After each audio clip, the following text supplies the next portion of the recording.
Si ka pasur mjaft tensione mes Turqisë dhe Izraelit, madje deri aty sa është folur edhe për një luftë të mundshme mes dy vendeve. Si shikoni këto tensione dhe a ka gjasaj që po themi Turqia të përfshihet në luftë? Tensionet ndërmjet Turqisë dhe Izraelit nuk janë të reja, ato janë të vjetra, sidomos gjatë kohës së gjenocidit në Gazë.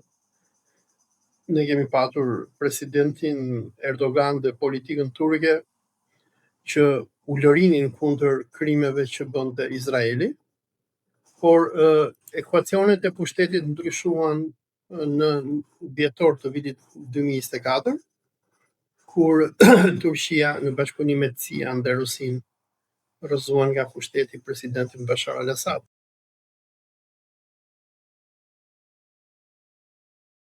Ja, ky moment Turqia u kthye në një vend fshim me Izraelin, nga që janë turqit ata që e kontrollojnë Damaskun. Dhe atëherë në dhjetor 2024, kryeministri Benjamin Netanyahu mblodhi komisionin Nagel, i cili erdhi në konkluzion që armiku i radhës i Izraelit është Turqia. Benjamin Netanyahu deklaroi në një fjalim që mbajti për disa politikbërës Izraelit në janar të këtij viti, 2026, ku ai thoshte që ne kemi dy luftra. Luftën e parë që po e fitojmë me Boshtin Shit, të cilin e kemi plagosur. E kishte fjalën pas sulmeve që kishin bërë kundër Iranit gjatë luftës 12 ditore në qershor të 2025-s, dhe Izraeli po planifikonte që të bënte luftë të re. Dhe aty Netanyahu tha, përveç saj tha, kemi edhe luftë me Boshtin Sunit, të udhëhequr nga vllazëria myslimane. Dhe ky Boshti Sunit në kupton Turqinë. Dhe turqit e kanë shumë të qartë që në një moment që Irani do të bjerë dhe do të shkatërrohet, atëherë Izraeli do bombardoj jo vetëm Turqinë në Siri, prezentën e saj, por do bombardoj edhe Ankaran. Joe Kent, ish drejtori i qendrës antiterrorizmit në SBA, deklaroi përpara 2 javësh që projekti i Izraelit është që ta detyroj Trumpin ta nxjerrë SBA-n nga NATO, dhe pasi SBA-ja të dalë nga NATO, ata atëherë do fillojnë dhe të godasin Turqinë. Nxjerrja e SBA-s nga NATO do bëhet me qëllim që amerikanët mos kenë më obligime legale ndaj Turqisë për ta ndihmuar atë, por thjesht Turqia do shpallet shtet armik, shtet terrorist, ashtu sikur është shpallur Irani tani, apo sikur është shpallur Iraku, Siria, Libia, Sudani, Somalia, Libani në të kaluarën. Pra, për izraelitët dhe për zionistët është e qartë që nëse ata një ditë do arrijnë që do mundin këtë koalicionin e shiitëve, më pas ata do të shkatrojnë edhe Turqinë. Në një luftë të mundshme mes Turqisë dhe Izraelit, si shikoni forcat ushtarake, qoftë edhe po themi në luftime duke përfshirë dhe vende të tjera që ndoshta Izraeli mund të bëhet me amerikanët? Unë besoj që Turqia është më pak e përgatitur për një luftë se sa Irani. Dhe kjo vjen për disa arsye. Arsye e parë ka të bëjë me faktin që Turqia nuk ka raketa dhe dron në masë sikur ka Irani. Në të dytën, ekonomia turke është një ekonomi e ekspozuar ndaj perëndimit. Domethënë Turqia nuk është vend sikur Irani që e financon bine ti me naftë. Turqia është e varur nga turizmi, nga bujqësia, nga industria, dhe këto mallra Turqia i shet në perëndim. Dhe mendoj që një luftë turko-izraelite do të jetë shkatare për Turqinë, dhe amerikanët futen në këtë luftë, Dhe për faktin e thjesht se amerikanët dhe izraelitët dhe njohin Turqinë shumë mirë, ata din pikat e saj të dobta dhe ku ta godasin. Po si ka pasur disa video që janë publikuar në media shqiptare ku shihen gra të veshura me shami që dyshohet se u afrohen fëmijëve në Shqipëri dhe nuk kuptohet enda arsyeja ose motivi i këtij afrimiteti. Kemi ndonjë të dhënë lidhur me po themi se çfarë po ndodh realisht?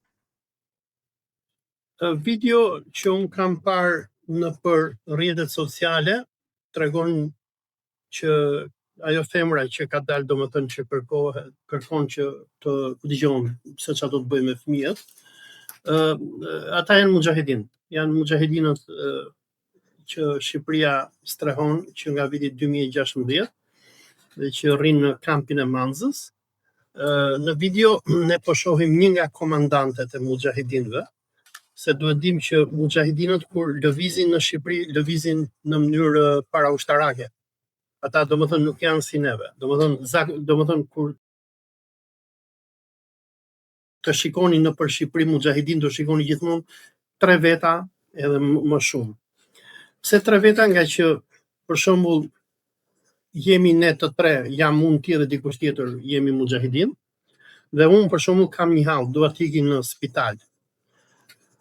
Mujahedinët nga që kanë frikë nga defektimi, domethënë nga arratisja e antarëve të tyre, nga që në të kaluarën janë arratisur shumë antarë nga kampi, sa herë që kanë ndonjë nevojë do dalin patjetër 3 veta. Dhe këta 3 veta që do dalin, njëri është komandant, i cili jep urdhrat, një tjetër është informatori apo spiuni i cili mban shënime, dhe personi tretë është personi që ka nevojë, se për shembull mund të jetë unë, për shembull që jam i smurt, do të ikim doktor. Kështu është mënyra se si operojnë mujahedinët. Mujahedinët zakonisht kur dalin nëpër Tiranë, dalin me furgona, kanë disa furgona që i kanë regjistruar, po më duket i kanë regjistruar me emra shqiptarësh, targat e furgonave, dhe kur ata dalin nëpër Tiranë dhe Durrës, dalin me misione ose shëndetësore ose me misione rekrutimi. Mujahedinët që prej kur kanë ardhur në Shqipëri, kanë arritur që të rekrutojnë shumë politikanë shqiptar, gazetar, policisë antiterrorit, spionat shikut, media. Për shembull në vitin 2018, kur ishte nami atëherë kundër mujahedinëve, nga që në atë kohë një familje kanadeze kishte ardhur në Shqipëri dhe donte që të shpëtonte vajzën e tyre nga kampi i Mekut. Në atë kohë Meku ka paguar lek të madh nëpër media, në mënyrë që mediat mos ta kritikonin Mekun. Janë paguar media kanaleve të mëdha televizive, se nuk dua që t'i përmend me emra, po thjesht dikush mund shohë për shembull raportimet që bënin, po e zëm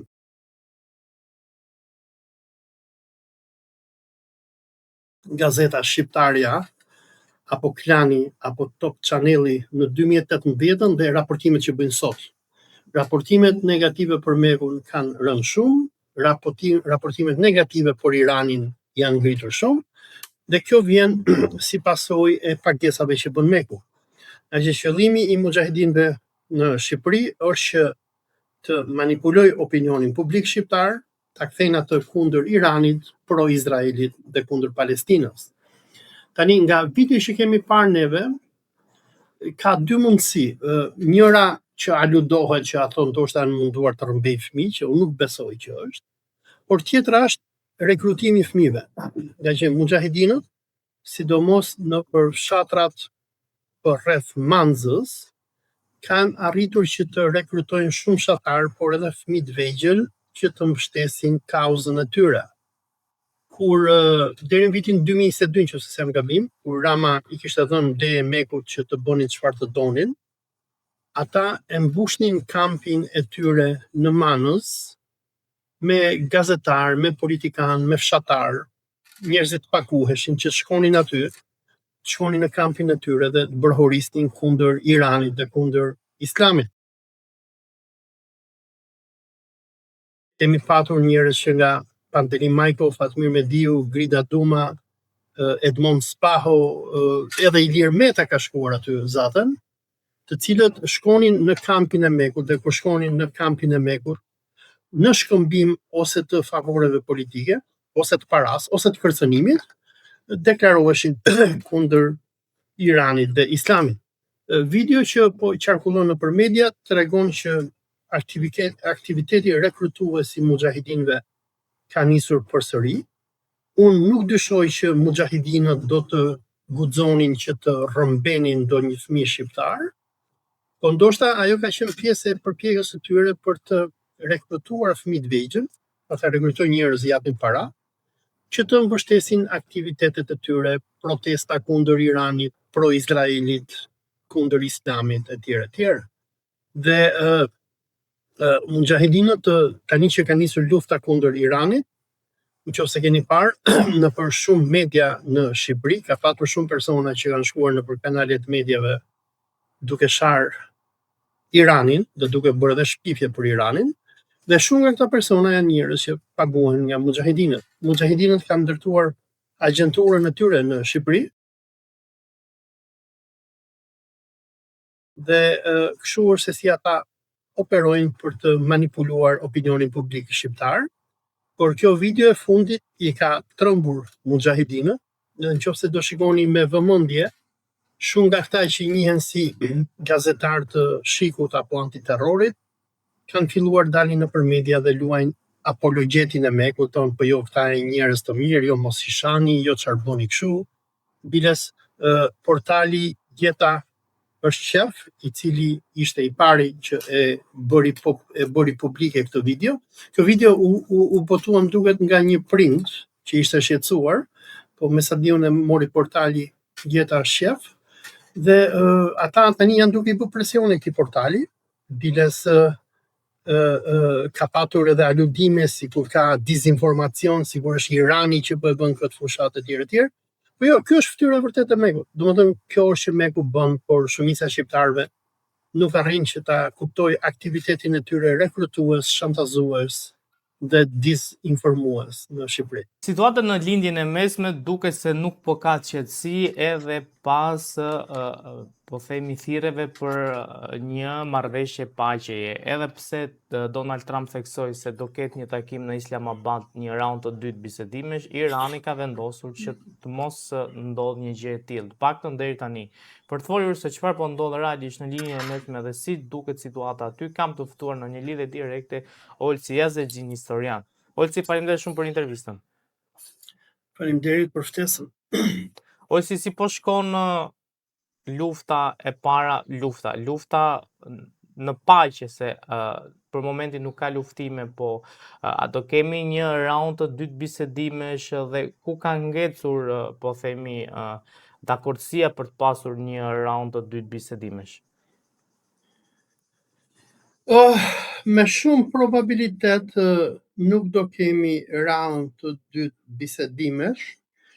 Ditën e mërkur, domethënë nesër, është dita e fundit e armpushimit ndërmjet Iranit, SBA-s dhe Izraelit. Iranianët nuk po pranojnë diktatin e amerikanëve. Presidenti Trump u kërkoi javën e kaluar iranianëve që të hapnin kanalin e Hormuzit. Ata e hapën kanalin e Hormuzit për 24 orë, ku lejuan çfarëdo lloj anijesh që të kalonin, por asaj që quhet goodwill apo bonsensit të iranianëve, amerikanët ju përgjigjen duke bllokuar vetë kanalin e Hormuzit, duke çuar luftanijet e tyre në detin e Omanit. Dhe përveç kësaj, përpara 3-4 ditësh, amerikanët edhe rrëmbyen një anije mallrash iraniane që po vinte nga Kina, dhe ky fakt i ka agravuar marrëdhëniet ndërmjet Iranit dhe amerikanëve. Kur nisën bisedimet përpara 2 javësh, Iranianët i dhanë amerikanëve një plan me 10 pika, ku në këtë plan ishte zotimi amerikanëve që Irani nuk do goditej më, ndalimi i luftës në të gjitha frontet, që amerikanët dhe izraelitët nuk e kanë bërë. Izraeli vazhdon që të bombardojë Libanin edhe Gazën, Palestinën. Ishte që amerikanët duhet të lëshonin paratë që i kanë bllokuar iranianëve nëpër bankat e tyre. Heqja e sanksioneve, pagim dëm shpërblimesh etj. Amerikanët nuk kanë përmbushur asnjë nga këto pika, po për ndryshe çfarë bën ata përpara 3 ditësh, duke rrëmbyer një anije tregtare mallrash iraniane. Ky është një akt piraterie detare dhe amerikanët në vend që të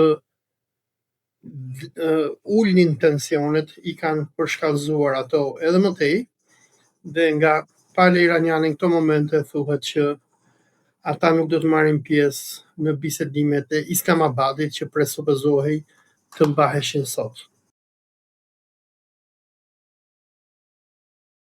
Po si çfarë ndodh nëse nuk do ketë bisedime dhe Trumpi ka bërë një ultimatum ku ka theksuar që nëse s'do ketë, po themi, raund të dytë bisedimesh ose marrëveshje paqe, atëherë do fillojnë përsëri bombardime.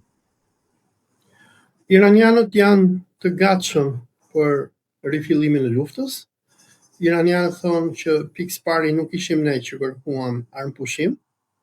Armpushimin e kërkuan amerikanët, duke futur pakistanezët, Omanin, Turqinë që t'i kërkonin iranianëve për armpushim. Në Iran debati politik është ndarë në 2 pjesë. Njëri është grupi reformatorëve, të cilët kanë edhe presidentin dhe janë në pushtet, dhe që besonin që duke i dhënë koncesione amerikanëve ndoshta do ta zbusnin Trumpin. Dhe grupi tjetër, partia tjetër është partia e Gardës Revolucionare, e ish ministrit të mbrojtjes që tani është komandant i Gardës Ahmed Vahidi, ku Garda Revolucionare beson që mënyra më e mirë për të përballur me Amerikën është luftë.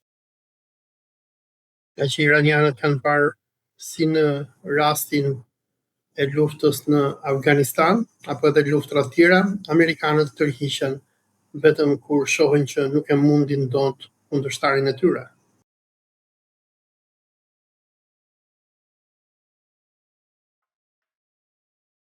Në fakt për momentin ka pasur disa, le të themi, aludime se lideri i ri suprem i Iranit nuk ka mundësi për të komunikuar në mënyrë të drejtë për drejtë me popullin e vet apo edhe me, le të themi, udhëheqësit e tjerë të Iranit. A kemi dieni se çfarë ka ndodhur me Moshtaba Khamenei?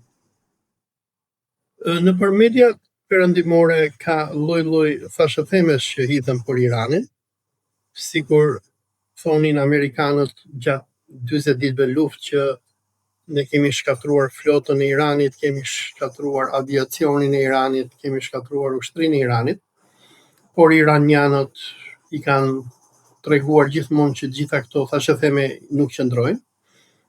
Presidenti Trump pretendonte se ka shkatruar aviacionin iranian. Iranianët në ditët e fundit kanë nxjerr avionët e tyre, kur erdhi delegacioni i tyre nga Pakistani, që u shoqërua edhe nga avion F-16 pakistanez, ku shkuan edhe këta avionët Phantom iranian që të ruanin delegacionin nga që kishin frikë mos i godiste Izraeli. E duhet them edhe këtu thashëthemi që hapen për Hoxhën Suprem, për Imam Moshtaba Khamenei, janë thashëthemi që nuk kanë ndonjë bazë. Tani nga pala iraniane, ata thonë që Imam Moshtabai është shëndosh e mirë, por iranianët e pan se si me rastin e Imam Ali Khameneit, Izraeli sapo arriti që ta identifikonte se ku qëndronte Imam Aliu, shkuan dhe e vranë. Gjatë luftës 40 ditore, amerikanët dhe izraelitët vranë shumë udhëheqës të Iranit, që nga kryetari i Këshillit të Sigurisë Kombëtare Ali Larijani. Dhe unë mendoj që iranianët me qëllim nuk tregojnë se çfarë bëhet me Imam Boshtaban, ai qëndron i fshehur, ka që iranianët kanë frikë se nëse ai del, Izraeli dhe amerikanët do i gjejnë lokacionin dhe do ta vrasin. Mendoj që fshehja e tij nuk ka të bëjë me arsye mjekësore, po më shumë ka të bëjë me arsye strategjike.